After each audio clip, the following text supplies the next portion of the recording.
നിങ്ങൾ എവിടേക്കെങ്കിലും വീട്ടുകാരോടോ കൂട്ടുകാരോടോ പറയാതെ യാത്ര പോകുന്നവരാണോ? എങ്കിൽ ഈ സിനിമ കണ്ടാൽ ആ തെറ്റ് ഒരിക്കലും നിങ്ങൾ ആവർത്തിക്കില്ല. സിനിമയുടെ പേര് പോലെ തന്നെ 127 മണിക്കൂർ പർവ്വതങ്ങൾക്കിടയിൽ കൈകുടുങ്ങി അകപ്പെടുന്ന നായകൻ തന്റെ ജീവൻ പണയം വെച്ച് അവിടെ നിന്നും രക്ഷപ്പെടുന്നു. എന്നാൽ ഈ സിനിമയുടെ ഭീകരത എന്തെന്നാൽ ഇതൊരു നടന്ന സംഭവത്തെ ആസ്പദമാക്കിയെടുത്ത സിനിമയാണ് എന്നതാണ്. മരണത്തെ തൊട്ടു മുന്നിൽ കണ്ട ഒരു മനുഷ്യന്റെ ജീവിതകഥയാണ് ഈ സിനിമ.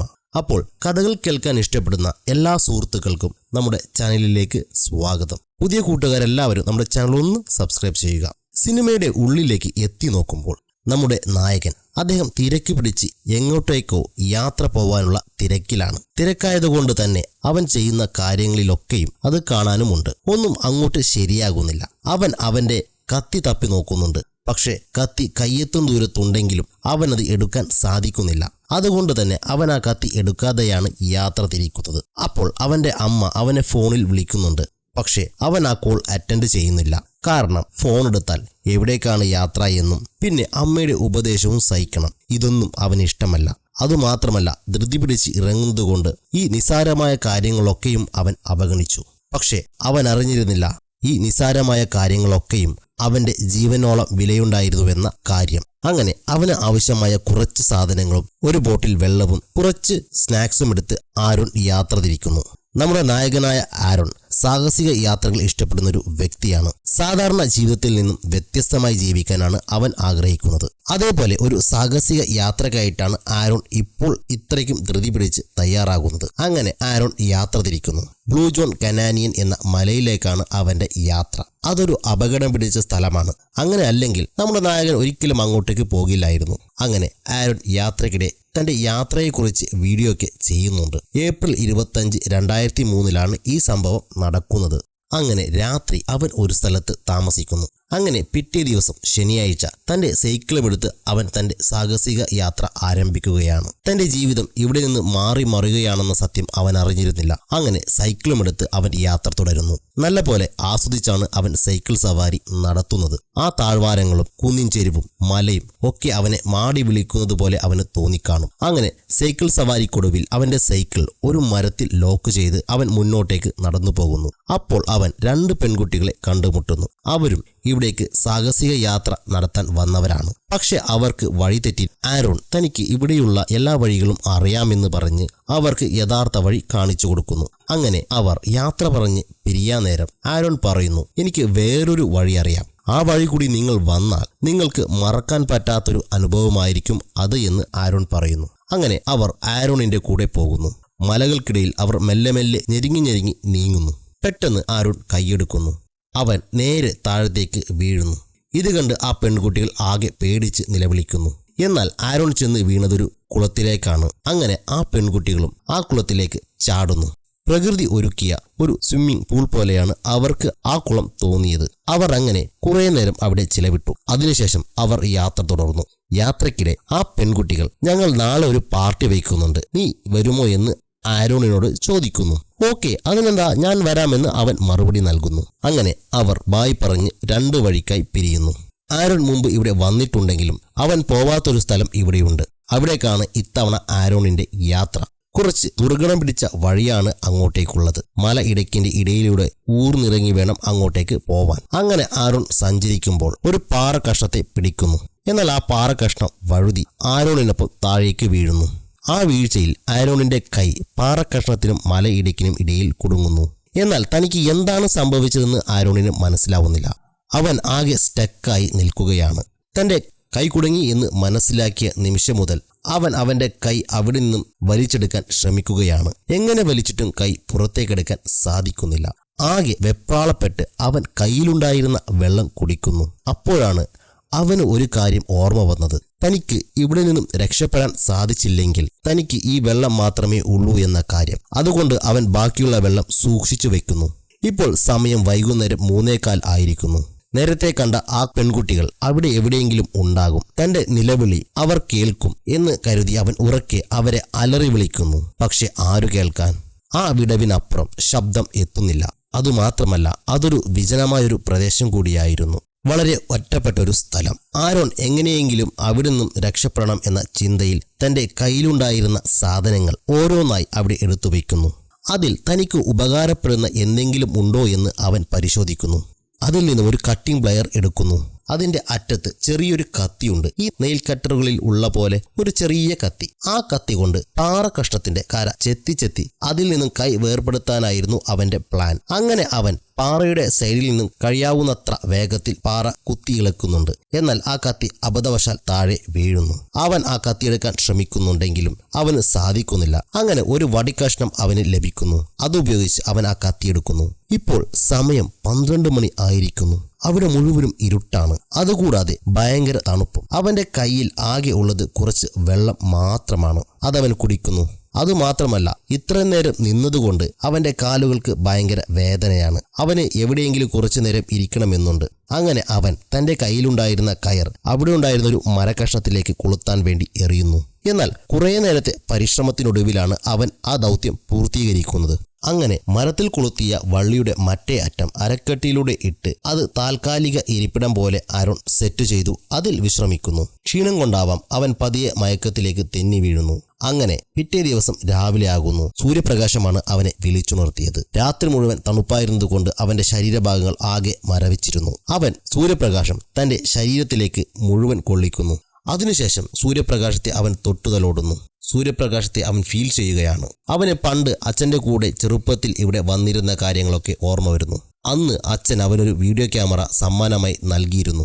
ആ ക്യാമറയിലാണ് ഇപ്പോഴും അവൻ വീഡിയോസൊക്കെ റെക്കോർഡ് ചെയ്യുന്നത്. അവൻ ആ ക്യാമറ നോക്കിക്കൊണ്ട് സംസാരിക്കുകയാണ്. താൻ ഇവിടെ കുടുങ്ങിയിട്ട് 24 മണിക്കൂറുകൾ കഴിഞ്ഞിരിക്കുന്നു. ഈ ക്യാമറ ആർക്കെങ്കിലും കിട്ടുകയാണെങ്കിൽ പറ്റുമെങ്കിൽ എന്റെ അച്ഛന്റെയും അമ്മയുടെ കയ്യിൽ കൊടുക്കണമെന്നും, എന്റെ കയ്യിൽ ഫുഡ് തീരാറായി, വെള്ളവും കുറച്ചു മാത്രമേ ഉള്ളൂ, എന്റെ അവസ്ഥ എന്താകുമോ എന്നെനിക്കറിയില്ല. അങ്ങനെ ഓരോ കാര്യങ്ങളും അവൻ ആ ക്യാമറ നോക്കി പറയുന്നുണ്ട്. അപ്പോൾ മുകളിൽ എന്തോ ശബ്ദം അവൻ കേൾക്കുന്നു. അവൻ ഉറക്കെ അലറി വിളിക്കുന്നു. ആരെങ്കിലും നടന്നു പോകുന്നതായിരിക്കും എന്നാണ് അവൻ കരുതിയത്. പക്ഷെ അവിടെ ആരുമില്ലായിരുന്നു. അങ്ങനെ അവൻ റെക്കോർഡ് ചെയ്ത വീഡിയോ അവൻ തന്നെ ഇരുന്ന് കാണുന്നു. അത് കണ്ടപ്പോൾ അവന് എന്തോ പോലെ തോന്നി. അങ്ങനെ രാത്രിയായി. ഇന്നലെ രാത്രി ഭയങ്കര തണുപ്പായതുകൊണ്ട് അവിടെ ഉണ്ടായിരുന്ന എല്ലാ വസ്തുക്കളും, ബാഗ്, റോപ്പ്, അങ്ങനെ അവന്റെ കയ്യിലുണ്ടായിരുന്ന എല്ലാ വസ്തുക്കളും അവന്റെ ദേഹത്ത് വെച്ച് കെട്ടുന്നു. അങ്ങനെ അവൻ മാക്സിമം ചൂട് കായുന്നു. ഇന്ന് സൺഡേ നൈറ്റാണ്. ഇന്നാണ് ആ പെൺകുട്ടികൾ പറഞ്ഞ പാർട്ടി. ഒരു പാർട്ടിയിൽ എന്തൊക്കെ ഉണ്ടാകും? മദ്യം, ബിയർ, DJ. ഇതൊക്കെ ആലോചിച്ച് നല്ല സങ്കടത്തിലാണ് ആരോൺ. അപ്പോഴാണ് കണ്ണിലുണ്ടായിരുന്ന കോണ്ടാക്ട് ലെൻസ് കണ്ണ് ഡ്രൈ ആയതുകൊണ്ട് ഇറിറ്റേറ്റ് ചെയ്യാൻ തുടങ്ങിയത്. അപ്പോൾ ആ ലെൻസ് ആരോൺ എടുത്ത് അവന്റെ വായിൽ വയ്ക്കുന്നു. വായിലെ തുപ്പലിലെ ഈർപ്പം കൊണ്ട് ആ ലെൻസ് സംരക്ഷിക്കാം എന്നായിരുന്നു ആരോണിന്റെ ചിന്ത. തന്നെ ആരെങ്കിലും രക്ഷിക്കാൻ വരുമോ എന്ന് ആരോൺ ചിന്തിക്കുന്നു. അമ്മ തന്നെ യാത്ര പോകും മുന്നേ വിളിച്ചിരുന്നു. എന്നാൽ താൻ ഫോൺ എടുത്തിരുന്നില്ല. ഷോപ്പിലെ പയ്യനും ചോദിച്ചിരുന്നു എങ്ങോട്ടേക്കാണ് യാത്ര എന്ന്. അവനോടും ഒന്നും പറഞ്ഞില്ല. ചുരുക്കത്തിൽ താൻ എങ്ങോട്ട് വന്നതെന്ന് ആർക്കും അറിയില്ല. പിന്നെ എങ്ങനെ തന്നെ രക്ഷിക്കാൻ അവർ വരും? ഇക്കാര്യങ്ങളെല്ലാം ഓർത്ത് ആരോൺ സങ്കടപ്പെടുന്നുണ്ട്. ഒരു പക്ഷേ അവരോട് ആരോടെങ്കിലും ഞാൻ എങ്ങോട്ടേക്കാണ് യാത്ര പോകുന്നതെന്ന് പറഞ്ഞിരുന്നുവെങ്കിൽ അവർ ആരെങ്കിലും തന്നെ അന്വേഷിച്ച് വരുമായിരുന്നു. ഇതൊക്കെ ഓർത്ത് അവൻ ഒരുപാട് സങ്കടപ്പെടുന്നുണ്ട്. അങ്ങനെ പിറ്റേ ദിവസം തിങ്കളാഴ്ച രാവിലെ അവൻ അവിടെ നിന്നും രക്ഷപ്പെടാനായി പാറക്കഷ്ണം മാറ്റാൻ വേണ്ടി അവൻ കയ്യിലുണ്ടായിരുന്ന കയറുപയോഗിച്ച് ആ പാറക്കഷ്ണം കെട്ടി മുകളിലേക്ക് വലിക്കുന്നു. എന്നാൽ അവന്റെ കയ്യിലുണ്ടായിരുന്ന കയർ സ്ട്രെച്ചബിൾ കയറായിരുന്നു. അത് പാറക്കഷ്ണത്തിൽ കെട്ടി വലിച്ചപ്പോൾ ആ കയർ ഇലാസ്റ്റിക് പോലെ വലിയുക മാത്രമാണ് ചെയ്തത്. ആ കയറുപയോഗിച്ച് ആ കല്ല് മാറ്റാൻ സാധിച്ചില്ല. അങ്ങനെ ആ ശ്രമവും പരാജയപ്പെടുന്നു. ആരോണിന് ഇപ്പോൾ ദാഹം സഹിക്കാൻ പറ്റുന്നില്ല. അവൻ മുകളിലേക്ക് എത്തി നോക്കുന്നു. അപ്പോൾ ക്യാമറ മൂവായി ആരോണിന്റെ വണ്ടിയിൽ ഉണ്ടായിരുന്ന ഒരു സോഫ്റ്റ് ഡ്രിങ്കിനെ കാണിക്കുന്നു. ആ ഡ്രിങ്ക് ആരോണിനെ നോക്കി കൊതിപ്പിക്കുന്നതായി അവന് തോന്നുന്നു. അവൻ വീണ്ടും അവന്റെ അവസ്ഥ റെക്കോർഡ് ചെയ്യുന്നു. താൻ 2-3 തവണ മൂത്രമൊഴിച്ചു. ഒരു തവണ പാന്റിൽ തന്നെ ഒഴിച്ചു. ഇനി അതും പാഴാക്കാൻ പറ്റില്ല എന്നിങ്ങനെയൊക്കെ അവൻ പറയുന്നുണ്ട്. അങ്ങനെ അവൻ അടുത്ത പ്രാവശ്യം ഒഴിച്ച മൂത്രം ശേഖരിച്ചു വയ്ക്കുന്നു. തന്റെ അവസ്ഥ വളരെ പരിതാപകരമാണ്. കയ്യിൽ ആകെ 150 മില്ലി വെള്ളം മാത്രമേ ഉള്ളൂ. അത് തനിക്ക് രാത്രി വരെ ഉപയോഗിക്കാൻ മാത്രമേ ഉള്ളൂ. രാവിലെ വരുന്ന സൂര്യപ്രകാശം കൊണ്ടാണ് തന്റെ ശരീരത്തിലെ ചൂട് നിലനിർത്തുന്നത്. എന്ത് ചെയ്യണമെന്നറിയില്ല. എന്നാലും ആരോൺ പാറ ചെത്തുന്നത് തുടർന്നുകൊണ്ടേയിരുന്നു. എന്നാൽ പാറ അത് ചെത്തുന്നതിനനുസരിച്ച് അത് താഴേക്ക് തന്നെ വീഴുകയാണ്. അവന്റെ കൈ അതിനിടയിൽപ്പെട്ട് ഞെരിഞ്ഞമരുകയാണ്. ഇതൊക്കെ അവൻ റെക്കോർഡ് ചെയ്തുകൊണ്ട് പറയുന്നു. അതിനിടയിൽ ആരോൺ അവിടെ നിന്ന് രക്ഷപ്പെടാൻ മറ്റൊരു വഴി നോക്കുന്നു. അത് കുറച്ച് മനക്കട്ടിയുള്ള വഴിയായിരുന്നു. അതിനായി അവൻ ആദ്യം തന്റെ കൈ ബാൻഡ് വെച്ച് കെട്ടുന്നു. എന്നിട്ട് ആ കട്ടിംഗ് പ്ലെയറിലെ കത്തി ഉപയോഗിച്ച് കൈ മുറിക്കാനായിരുന്നു അവന്റെ പ്ലാൻ. അങ്ങനെ അവൻ ആ കുഞ്ഞു കത്തി ഉപയോഗിച്ച് അവന്റെ കൈ മുറിക്കുന്നു. എന്നാൽ ആ കുഞ്ഞു കത്തി കൊണ്ട് കൈ മുറിക്കാൻ സാധിക്കുന്നില്ല. അപ്പോൾ അവൻ ഇനി മുതൽ വില കുറഞ്ഞ ചൈന സാധനങ്ങൾ ഒന്നും വാങ്ങരുതെന്ന് ക്യാമറയെ നോക്കി പറയുന്നുണ്ട്. അപ്പോഴവൻ യാത്രയ്ക്ക് മുമ്പ് തിരക്കിൽ എടുക്കാതെ വിട്ട കത്തിയെക്കുറിച്ച് ഓർത്ത് വിഷമിക്കുന്നുമുണ്ട്. വല്ലാത്ത ദാഹം മൂലം അവൻ കുറച്ച് വെള്ളം കുടിക്കുന്നു.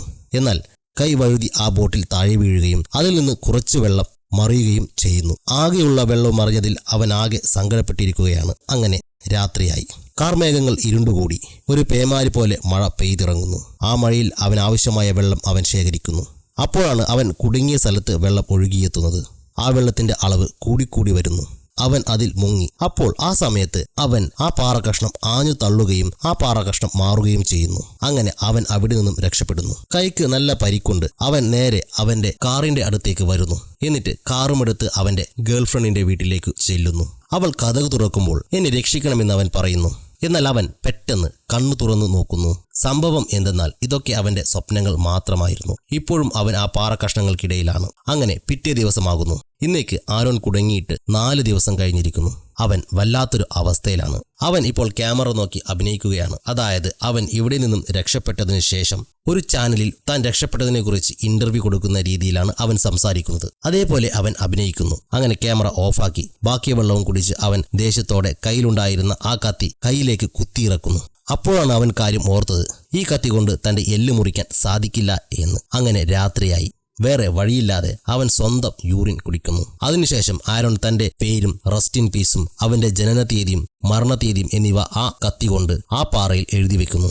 അവൻ ഓരോ കാര്യങ്ങൾ ഓർക്കുകയാണ്. താൻ ഇതുവരെ ചെയ്ത തെറ്റുകൾ ഓരോന്നായി അവൻ ഓർക്കുന്നു. തന്റെ കുടുംബം മുന്നിലായി ഒരു സോഫയിൽ ഇരിക്കുന്ന പോലെ അവന് തോന്നുന്നു. അവൻ അവരിൽ നിന്നും മനഃപൂർവ്വം അകന്നു പോവുകയായിരുന്നു. അതിനെല്ലാം അവൻ അവരോട് മാപ്പ് ചോദിക്കുന്നു. അവന്റെ അനിയത്തിയുടെ കല്യാണത്തിന് പോലും അവൻ പങ്കെടുത്തിരുന്നില്ല.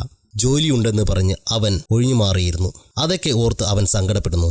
അവന്റെ കാമുകിയുമായി ബ്രേക്കപ്പ് ആയതിനെക്കുറിച്ച് അവൻ ഓർക്കുന്നു. അതുകൂടാതെ ആ പ്രദേശത്തിന് ബ്ലൂ ജോൺ മൗണ്ടൻ എന്ന പേര് വരാനുണ്ടായ കാരണം ബ്ലൂ ജോൺ എന്ന വ്യക്തിയാണ്. ആ വ്യക്തി വന്ന് അവനോട് സംസാരിക്കുന്നതായി ആരോണിന് തോന്നുന്നു. അവൻ സ്വബോധത്തിലേക്ക് വന്നതിന് ശേഷം എങ്ങനെയെങ്കിലും അവിടെ നിന്നും രക്ഷപ്പെടണം എന്ന ചിന്തയിൽ ആ പാറയെ തള്ളി മാറ്റാൻ നോക്കുന്നുണ്ട്. പെട്ടെന്ന് അവൻ എന്തോന്ന് ചിന്തിക്കുന്നു. ഞാൻ ജനിക്കുന്നതിന് മുമ്പേ ഈ പാറ ഇവിടെയുണ്ട്. ഇത്രയും കാലമായി ഇത് അനങ്ങാതെ തന്നെ നിൽക്കുന്നു. ഇപ്പോൾ എന്റെ ദേഹത്ത് വീഴണമെങ്കിൽ ഞാൻ ഇവിടെ വരണമെന്നും ഈ കല്ല് എന്റെ ദേഹത്ത് വീഴണമെന്നും ഇവിടെ വെച്ച് ഞാൻ മരിക്കണമെന്നാണ് വിധി എന്നവൻ ചിന്തിക്കുന്നു.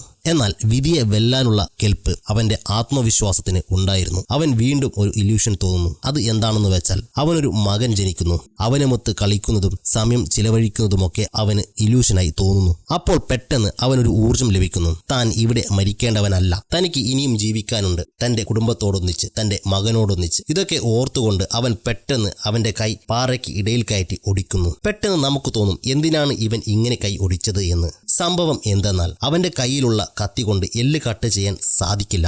അപ്പോൾ ഇങ്ങനെ പാറയ്ക്കിടയിൽ വെച്ച് കൈയൊടിച്ചാൽ എല്ലൊടിയും. ഇനി കൈയിലെ ഇറച്ചിയും ഞരമ്പും മാത്രം മുറിച്ചാൽ മതി. അവൻ അവന്റെ കൈ മുറിക്കുന്നു. പ്രാണൻ പോകുന്ന വേദനയോടെയാണ് അവൻ ഈ കാര്യങ്ങളൊക്കെ ചെയ്യുന്നത്. വേദന സഹിക്കാൻ വയ്യാതെ അവന്റെ ബോധം പോകുന്ന അവസ്ഥയിലേക്ക് അവൻ എത്തുന്നു. എന്നാൽ അവൻ സ്വയം മോട്ടിവേറ്റ് ചെയ്യുന്നു, ഞാൻ ഇവിടെ കിടന്ന് മരിക്കേണ്ടവനല്ല എന്ന്. അങ്ങനെ ആ വേദന ഒക്കെ സഹിച്ച് ഒരുവിധം അവൻ ഇറച്ചി കട്ട് ചെയ്യുന്നു. ഇനി മുറിക്കാനുള്ളത് അവന്റെ ഞരമ്പുകളാണ്. അതിൽ തൊടാൻ ശ്രമിക്കുമ്പോഴൊക്കെയും അതികഠിനമായ വേദനയാണ് അവന് അനുഭവപ്പെടുന്നത്. എന്നാൽ താൻ ഇവിടെ കിടന്ന് മരിക്കാൻ പാടില്ല എന്ന ദൃഢനിശ്ചയത്തോടു കൂടി അവൻ ആ ഞരമ്പുകൾ മുറിക്കുന്നു. ആരോൺ ഒരു വിധത്തിൽ അവന്റെ കൈ വേർപെടുത്തുന്നു. അപ്പോൾ അവന് ആദ്യം കൈ കുടുങ്ങിയ അതേ പ്രതീതി തന്നെയായിരുന്നു. അനങ്ങാതെ സ്തംഭിച്ചു നിൽക്കുന്നു. അവന് വിശ്വസിക്കാൻ പറ്റുന്നില്ല തന്റെ കൈ അവിടെ നിന്ന് വേർപെട്ടുവെന്ന്. പാറയിൽ കൈ കുടുങ്ങിയപ്പോൾ എന്തായിരുന്നു അവസ്ഥ, അത് തന്നെയാണ് അവന്റെ ഇപ്പോഴുള്ള അവസ്ഥയും. അങ്ങനെ അവൻ ആ പാറയെ നോക്കിക്കൊണ്ട് മുറിഞ്ഞ കൈ വെച്ച് കെട്ടി അവിടെ നിന്ന് പോവാനൊരുങ്ങുന്നു. പോകുന്നതിന് മുമ്പ് അവൻ ആ പാറയെ ഒരിക്കൽ കൂടി നോക്കുന്നു. അവന്റെ കൈ ഇപ്പോഴും അവിടെ തന്നെയുണ്ട്. അവൻ ആ അറ്റുപോയ കൈയിന്റെ ഫോട്ടോ എടുക്കുന്നു. അങ്ങനെ അവിടെ നിന്നും അവൻ പോകുന്നു. ഒരുവിധം കഷ്ടപ്പെട്ട് അവൻ മുകളിലെത്തുന്നു. ഇനി താഴെ ഇറങ്ങണം. അതിന് 60 അടി എങ്കിലും താഴോട്ടിറങ്ങണം. എങ്ങനെ ഇറങ്ങും? അവൻ ആലോചിക്കുമ്പോൾ അവിടെ ഒരു ക്ലാമ്പ് അവന് കാണുന്നു. ഇതെനിക്ക് ദൈവം തന്നതാണ് എന്ന് അവൻ പറഞ്ഞ് അവൻ അതിലേക്ക് കയർ കെട്ടി താഴെ ഇറങ്ങുന്നു. വളരെ കഷ്ടപ്പെട്ടാണ് അവൻ താഴെ ഇറങ്ങുന്നത്. താഴെ എത്തി അവന് കുറച്ച് മുന്നോട്ട് നടക്കുന്നു. അപ്പോഴാണ് കുറച്ച് അഴുക്കുവെള്ളം കെട്ടിക്കിടക്കുന്നത് കാണുന്നു. ആരോൺ ഓടിച്ചെന്ന് ആ അഴുക്കുവെള്ളത്തിലേക്ക് വീഴുന്നു. എന്നിട്ട് അതിൽ നിന്ന് മതിയാവോളം വെള്ളം കുടിക്കുന്നു. അതിനുശേഷം അവൻ മുന്നോട്ട് നടക്കുന്നു. അവശതയും വെയിലും കൊണ്ട് അവന് നേരെ നടക്കാൻ പോലും സാധിക്കുന്നില്ല. അപ്പോൾ ദൂരെ ആരോ ഇവന്റെ നേരെ പാഞ്ഞു വരുന്നതായി അവന് തോന്നുന്നു. എന്നാൽ അതൊരു തോന്നൽ മാത്രമായിരുന്നില്ല. ഒരു ഫാമിലി ഓടി വന്ന് അവനെ രക്ഷിക്കുന്നു. അങ്ങനെ അവൻ മുന്നോട്ട് നടക്കുമ്പോൾ അവർ പറയുന്നു, മെല്ലെ നടക്ക്, താങ്കൾക്ക് വയ്യ അല്ലേ എന്ന്. എനിക്ക് കളയാൻ സമയമില്ല എന്നും പറഞ്ഞ് അവൻ വേഗത്തിൽ മുന്നോട്ട് നടക്കുന്നു. അതിനിടയിൽ അവൻ പറയുന്നു, നിങ്ങളിൽ ആരെങ്കിലും പോയി ഹെൽപ്പ് കിട്ടുമോ എന്ന് നോക്കാൻ.